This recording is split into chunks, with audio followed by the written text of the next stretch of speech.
What's up, Edgy Rock Stars? Happy Monday night. It's Chris Pombano back with another episode of Get Your Teach On Live, sponsored by our friends at Really Good Stuff. On tonight's episode, Wade King and Katie Mullins are here, and they're going to be rocking this broadcast, giving you all the tips and tricks to integrate music into your classroom. Tonight's episode is sure to give you tips, tricks, and resources that you can immediately implement and give you an inside look and behind the scenes into their Get Your Teach On session. So, in order to get this party started, you know the drill. Take out your phone and get ready to film an Instagram story when I count you down from 3. We want as many teachers in here as possible for tonight's episode. And as always, we're going to be giving you free resources at the end of the episode so you can rock your classroom all year long. So take out your phone, get ready to start filming in 3, 2, 1. What's up, guys? It's Chris Pombano back for another episode of Get Your Teach On Live. On tonight's episode, Wade King and Katie Mullins are going to be rocking it with teaching you tips and tricks to integrate music into your classroom. See you on Facebook. Go ahead and post that on your story. Tag Really Good Stuff. Tag Get Your Teach On. Tag Wade. Tag Katie. And let everyone know to head on over to Facebook right now. While you're at it, also go ahead and hit the share button right here in the comments, letting everyone know how you rock your classroom with music. The more times you share, the more chances you have to win that grand prize at the end of this season. Now, this season, we're giving you every Monday night an inside look into Get Your Teach On sessions from our regional conferences. So these are just a little bit of what you'll see if you attend one of our conferences and just a glimpse into those sessions. Now, in just 2 weeks, the Get Your Teach On team is heading to New England. So we're heading to the Northeast for the first time. So if you want to head on over to the Get Your Teach On website, you can still grab your tickets. The tickets are still available for grades K through 6 at getyourteachon.com. Now, this is your last chance to grab those tickets. And if you live anywhere near the Northeast, you're going to want to make sure that you're there at the Mohegan Sun in just 2 weeks. So there's still time to grab your tickets, so head to getyourteachon.com to sign up today.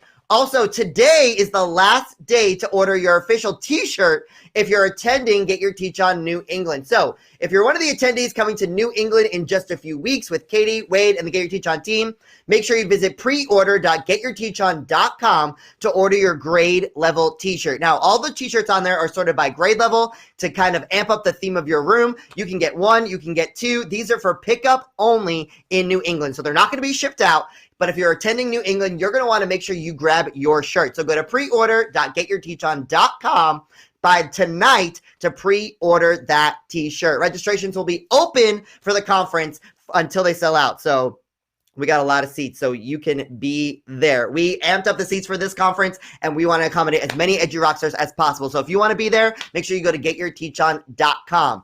Also, if you're attending the conference in New England, we have a special lunch session with our friend Nicholas Ferroni that you're going to want to sign up for. So check your email. A link was sent out that you can attend this special social studies simulation session in New England during lunch on Monday with Nicholas Ferroni. So you're going to want to make sure you're there for that. So check your email and sign up with that link to join Nicholas for that. Now, speaking of New England, 2 of my very good friends, they're going to be there. Wade King and Katie Mullins are here. They're going to be bringing the music to New England. So, Wade and Katie, are you there?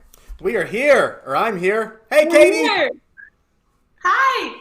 Welcome. Welcome to Get Your Teach On Live. So, you guys are all about the music. Now, Katie joined me on the pre-show on Instagram just a little bit ago, and she talked about how she got started in music and why it's so important to her. So if you want to hear Katie's story, go on over and check out our Instagram pre-show. But Wade, now that you're joining us, why don't you kick things off and tell us why music is so important to you and why you integrate it in your classroom? Yeah, I think everybody loves music. I mean, that's you can't deny that. It just depends on what type of music that you like. And our kids listen to music, and so what better way to use music in the classroom than connect it with content? But not only with content, we've been connecting music with content for ever since Schoolhouse Rock, right? We know a bill is on Capitol Hill. And so it's not a new concept, just the way that we integrate in the classroom could be amped up, and being intentional about how we do it is very, very important. But just really excited about talking about all things music tonight and just really getting it going that way. Now, Katie, Wade was talking about Schoolhouse Rock, which I still remember all of those songs. I can announce the whole preamble just from Schoolhouse Rock. But Wade and you have really found a way to integrate it with songs that our kids know and that they're interested in and tying it with their passion. So talk a little bit about that and why song choice is so important when you're integrating this music. Oh, yeah, it's so important because think about it. If it's a song they're already hearing on the radio, then they'll go home, they'll hear it on the radio, and they'll start singing the words you taught them instead of the words of the actual songs versus a song from Schoolhouse Rock they're not going to encounter out in their life. But I think it's really important. Wade and I talk about how,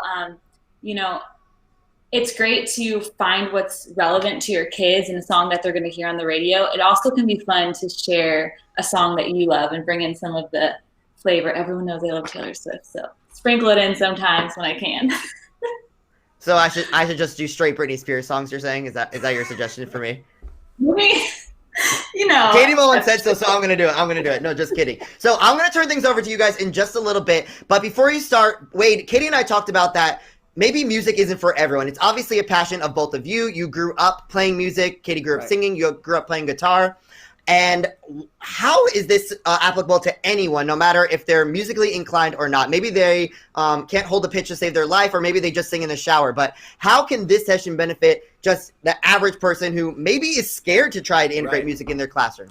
Yeah, I mean, that's a great question. I love playing music. I'm not a great musician. I'm nothing like Katie. Like, Katie is so gifted. I'm not. I just like playing music. It makes me excited. And so when I can play that for middle school kids, they think I'm fantastic, and I'm really not. I play music because I enjoy it. That's what we talk a lot about in our session. We share that both Katie and I, we both love music. We integrate it, but we integrate it in different ways.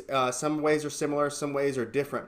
But this session is all about how to create a comfortable environment, not only for your students to integrate music and sing these songs and incorporate that in the classroom, but also for the teachers. A lot of times when we start this session, the teachers are they like to stand off, but at the end, everyone's cheering and laughing and participating. And so we want to turn our teachers into songwriters. We even joke about you'll be selling your mixtapes out there with all the merchandise later on, just making them feel comfortable about writing songs. Because, I mean, yeah, you could find a vocabulary song, or you could find a song on YouTube, but what if you're coming across some content this year that your kids are struggling with that there is no music out there for? What do you do then? And so that's what this session is really about, is empowering and equipping the teachers to be able to learn how to write songs and use them in an appropriate way. All right, so without further ado, I'm going to turn things over to you all. And for my Edu Rockstars at home, I heard there may be a performance at some point in here. So you never know. There might be a performance. Someone's going to do it. I don't know who it is. You might have to flip a coin. So I'm going to turn things over to Wade King and Katie Mullins with an inside look into their Get Your Teach On session, Making Magic with Music. So take it away, guys. All right. So Katie, do you want to start us off here with the welcoming songs and what that's all about?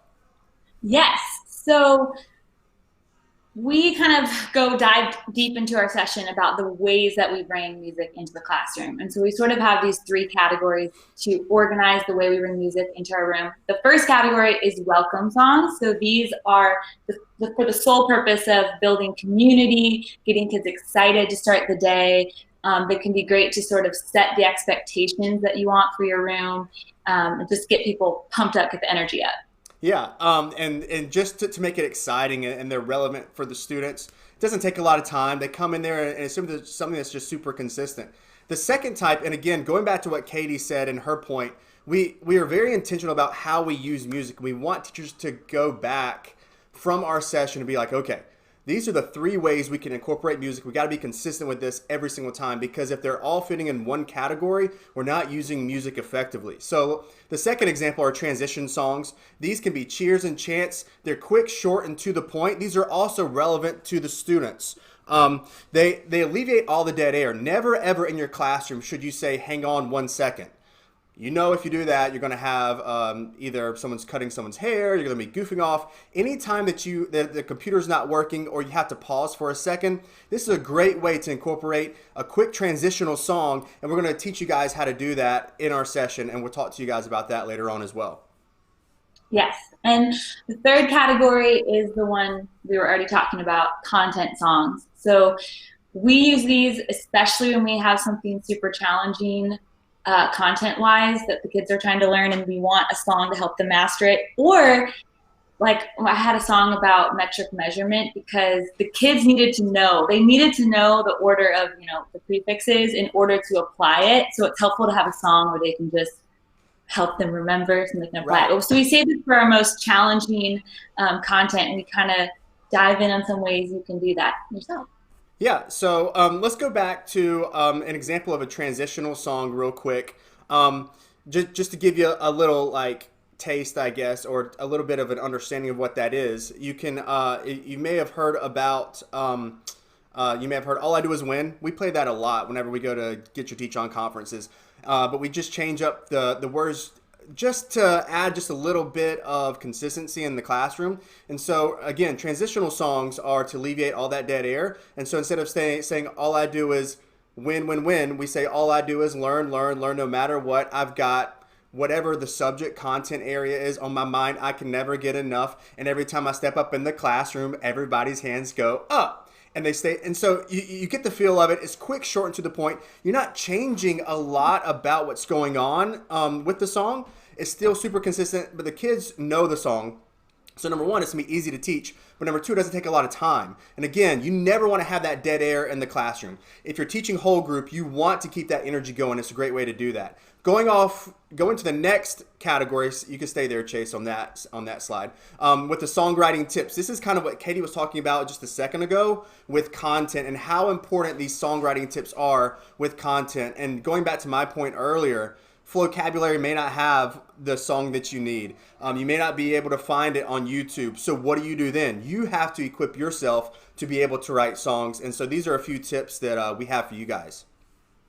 Yeah, so we break it down into these points. Tips for choosing a song, tips for writing a song, tips for introducing a song, and tips for involving students. So because these are probably the questions that I get the most frequently from people is how do you actually bring it into your classroom? So why don't we dive into a little bit of the writing a song, Chase, if you want to go forward. So, okay. So when we're writing a song, people always ask this. What I do is first think through the major vocabulary or key points that I want to get across in the song. And as I mentioned in the Instagram Live beforehand, a song will stick with your students the best if it matches the rhyme scheme and the rhythm of the original song. So I'll go through the original song and make note of where the rhyming words are, what the rhythm is, how many syllables there are, and then use that when I'm inserting the new words so that it will be catchy and stick with them.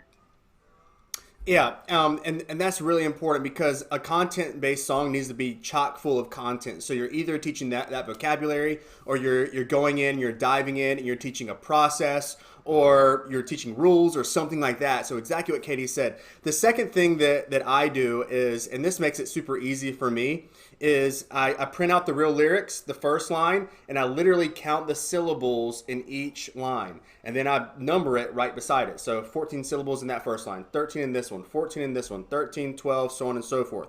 So once I'm able to do that, I can say, okay, what content do I need to match? What do I need to fit inside of that first line from whatever I'm teaching? If it matches, it doesn't have to match word for word. It needs to match the amount of syllables. So if I need to fit more words in there, they just have to be smaller words. And as long as the syllables match up, the rhythm will come. The rhythm will absolutely come. So that's pretty much the second basic rule, is just to count the syllables in each line, print the lyrics out, and then you can match your vocabulary, like what we were talking about earlier. There it is, your vocabulary, and then you can do your syllables with that. And then obviously you want to highlight the rhyming words because that's going to make it a lot easier to connect the content with and to make the flow a little bit easier for your students.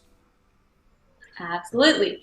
So when we teach these content songs, it's really important that the kids actually understand what the words are about, because if they're singing it and they have no idea what it means, then it's a waste of time. And so we talk about some tips for how to get the word, make sure they understand the words and that they stick with them.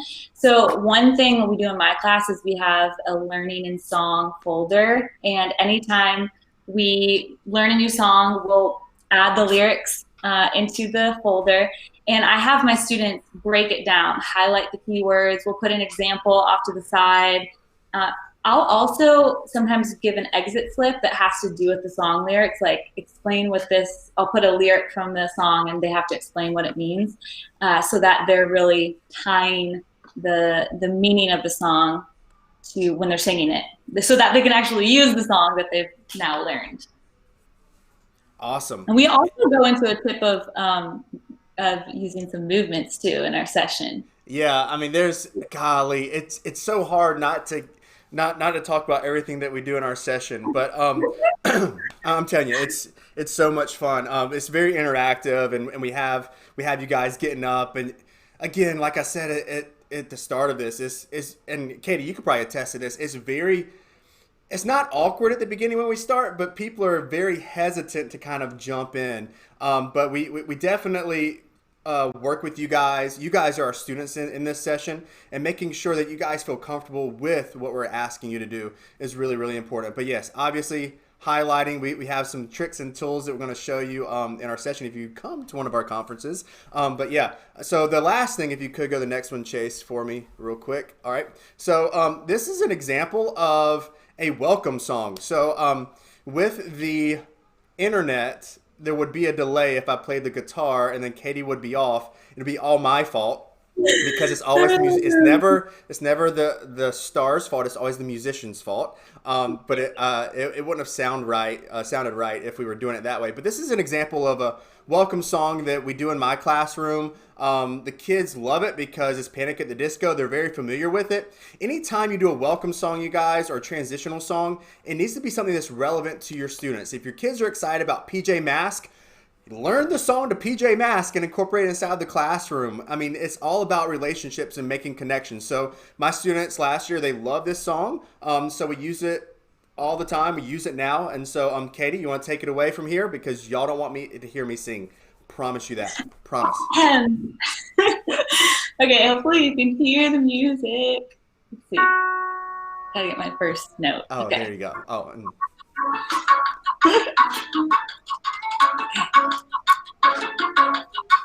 Oh, it's learning time. Get your notes out, take a quick breather.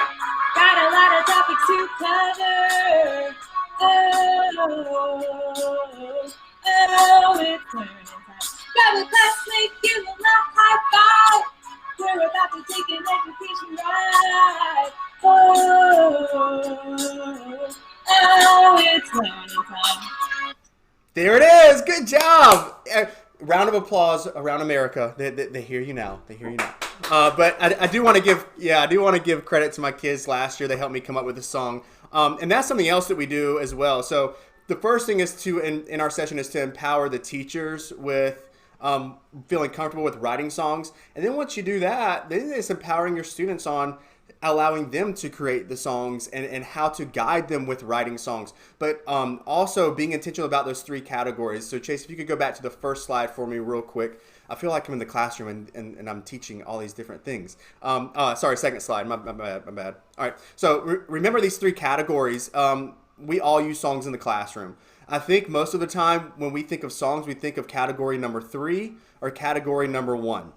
We totally forget about category number 2. A great time to incorporate category 2, and I can't say this enough, is when you feel like your kids are getting lackadaisical, you're losing that time, your internet's not working, you're on your computer, you can just pop on that song, and that song that we just sang, that was a welcome song, but it could easily be used as a transitional song as well. So make sure that you're using songs correctly. Start small, but add variety. Be diverse on how you use those. And with that, hopefully, I hear Maverick in there, I think. But with that, you could be more comfortable with writing songs and using music inside the classroom. Oh, Yeah. Hope's strolling Maverick around the house right now. He heard Katie singing, so he wanted to be in that performance. Katie Mullins and Wade King, everybody. If you want more music with Katie and Wade, make sure you sign up for an upcoming Get Your Teach On conference. They're going to be... You have another thing? Yeah, I got a big thing. He's a big thing. There he Oh, is. buddy. What is Oh, it? buddy. Say, hey, everybody. Oh, Look at that sleepy Gracious. face. He's a sleepy boy. He's been getting a lot of airtime this You season. see Aunt Katie? She's right there. She used to sing you songs when you had gassy belly. Remember that? No? That is so true. It was very true. So true. If you want more of Katie and Wade, make sure you sign up for an upcoming Get Your Teach On conference at getyourteachon.com. They're going to be doing their music session in New England, LA, and Houston. So hopefully we will see you there. Thank you guys so much, and I'll see you in just a few weeks in New England. All right, buddy. Wait. Bye. All right, bye. Now, if you want those resources from Wade and Katie, make sure you sign up for Get Your Teach On's official email list so you can get emailed those resources tomorrow. So if you go to bit.ly/GYTO email in all caps, bit.ly/GYTO email, it's right there on the bottom of your screen. You can sign up for our email list to receive each week's official resources from those mini sessions. So make sure you do that to sign up for those resources. And our friends at Really Good Stuff have a special message about integrating music into your classroom and a chance to win. Check it out.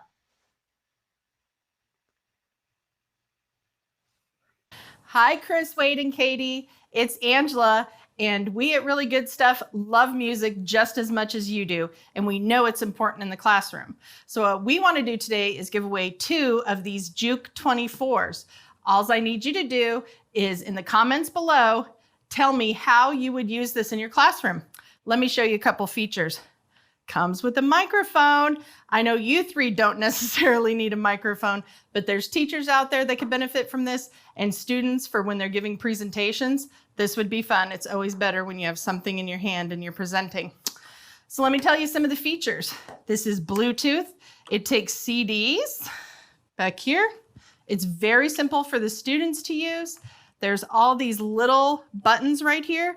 What you can do is pre-program books on tape or songs, and all the student has to do is push the button and it'll play for them. This is a great addition to any classroom. So comment below and tell me how you would use it for a chance to win.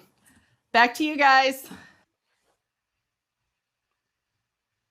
Thank you, Angela. So go ahead and in the comments, let us know how you would use that, and one lucky winner will walk away with that awesome prize from our friends at Really Good Stuff. We also have a really special giveaway happening with our friends from ESGI. Last Friday was our first ever Get Your Lead On conference in Austin, Texas with Adam DeVico and Todd Nesloni, and those administrators walked away with tons of ideas to immediately implement into their classroom. So our friends at ESGI have teamed up with us, and they want to pay for you an all expenses paid trip to Get Your Lead On Charlotte. So that's happening in just a few weeks at the end of October. So ESGI is going to pay for your registration, flight, and hotel to Get Your Lead On Charlotte. So if you're an administrator or a district leader or an aspiring leader, make sure you visit getyourteachon.com to find out more information on how you can win a all expense paid trip to Get Your Lead On Charlotte. Registration is now for that on our website, and thank you ESGI